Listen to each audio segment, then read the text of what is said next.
आनंद, प्रेम और उत्सव में क्या अंतर है? आनंद उस स्थिति का नाम है जहाँ तुम तृप्त हो, और वह तृप्ति भीतर एकांत में जाकर मिलती है।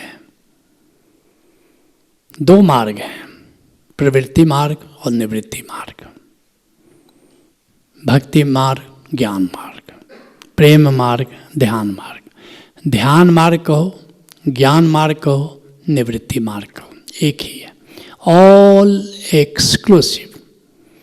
छोड़ते जाओ, संसार छूट गया, शरीर भी बाहर रह गया, अब तुम वहाँ पहुँचे, मन भी बाहर रह गया, सांस भी बाहर रह गई, तुम वहाँ पहुँच गए जिसको आत्मा कहो, निराकार कहो, अंतराकाश कहो। अब उसको तुम नहीं छोड़ सकते क्योंकि वही तुम हो। वहाँ पहुँच जाओ जहाँ कोई नहीं है। उस अंतर आकाश में जब तुम परम एकांत में होते हो तो महसूस जब कर पाओ कि मुझे अपने आनंद के, अपने सुख के लिए किसी और की ज़रूरत नहीं है। तुमने जिस सुख को जाना है, हमेशा तुमने जाना कि हमारे सुख के लिए कुछ चाहिए, शब्द, रस, रूप, गंध, स्पर्श, बड़ाई, मान, कुछ चाहिए बाहर से। तुम्हारा सुख पर केंद्रित है। लेकिन जब तुम भीतर आत्मा में चले जाते हो, आत्मा के एकांत में जाते हो, तो तुम देखते हो कि तृप्ता स्वस्थेन्द्रियो नित्यम ना शोचति न कांक्षति। अहो, मैं तृप्त हूँ और मुझे अपनी तृप्ति के लिए किसी की ज़रूरत नहीं है, किसी की ज़रूरत नहीं है। बिना किसी आधार के, बिना किसी आलंबन के, बिना किसी उद्दीपन के जब तुम अपने आप में तृप्त हो जाते हो, उस स्थिति का नाम आनंद है। जहाँ तुम प्रफुल्ल हो, अकारण प्रफुल्ल हो, जहाँ तुम तृप्त हो, अकारण तृप्त हो, उस स्थिति का नाम आनंद है। दूसरे शब्दों में अपने एकांत का मजा लेना आनंद है। ये निवृत्ति मार्ग से आनंद तुमने लिया, ज्ञान मार्ग से लिया, ध्यान मार्ग से लिया, और एक दिन तुम ब्रह्म को जानते हो और ब्रह्म को जानकर उसकी भक्ति में पड़ते हो और फिर तुम फना हो जाते हो, उसके साथ एक हो जाते हो, वननेस विद द एग्जिस्टेंस। वहाँ भी देखते हो कि मैं तृप्त हूँ, मैं परम तृप्त हूँ, ब्रह्म के प्रेम से मैं तृप्त हूँ। उसको ब्रह्मानंद कहते हैं। लेकिन ब्रह्म आत्मा का ही विस्तार है, ब्रह्म पराया नहीं है।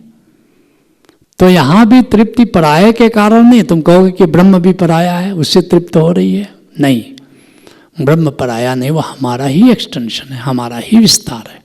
तो जब भी आनंद मिलेगा वह स्वयं से मिलेगा। अनाधारित तृप्ति, अनावलंबित तृप्ति, किसी दूसरे पर अनाश्रित तृप्ति का नाम आनंद है। लेकिन प्रेम किसको कहते हैं? प्रेम का अर्थ है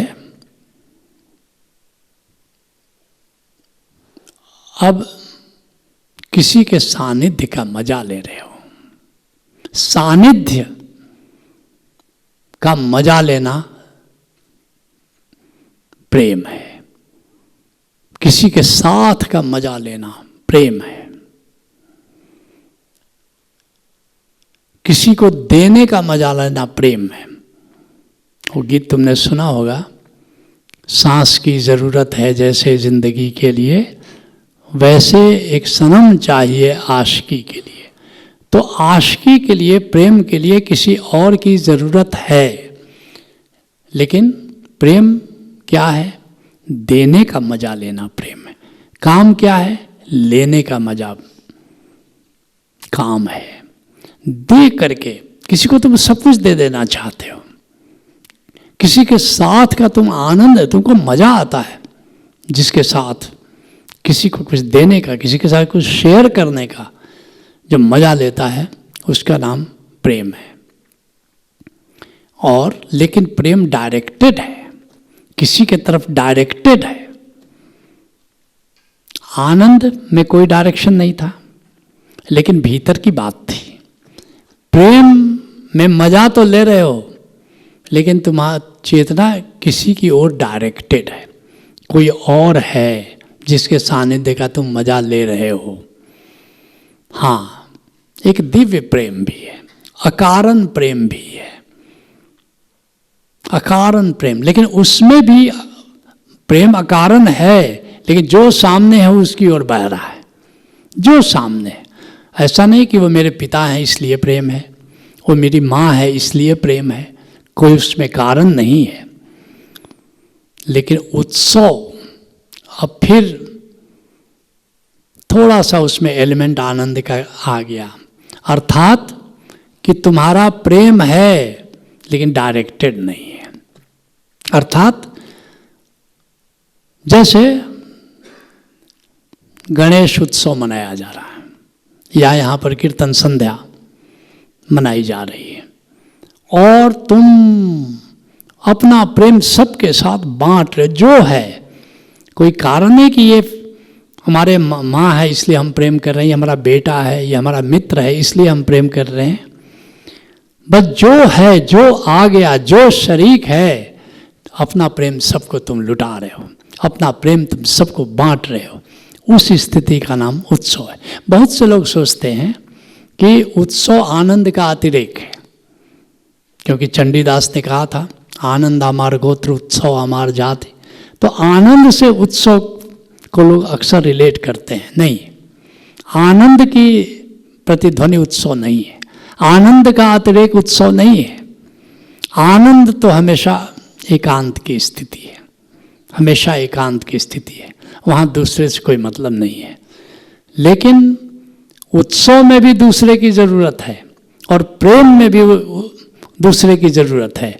फर्क केवल इतना ही है कि प्रेम में डायरेक्टेड है तुम्हारा प्रेम, लेकिन उत्सव में बस डायरेक्टेड नहीं है।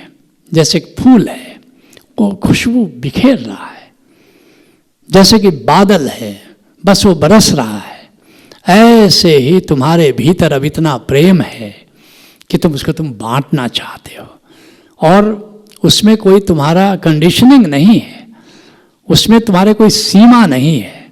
बस जो भी तुम्हारे प्रेम में शरीक है, सबको तुम अपना प्रेम बांट रहे हो। उस स्थिति का नाम उत्सव है।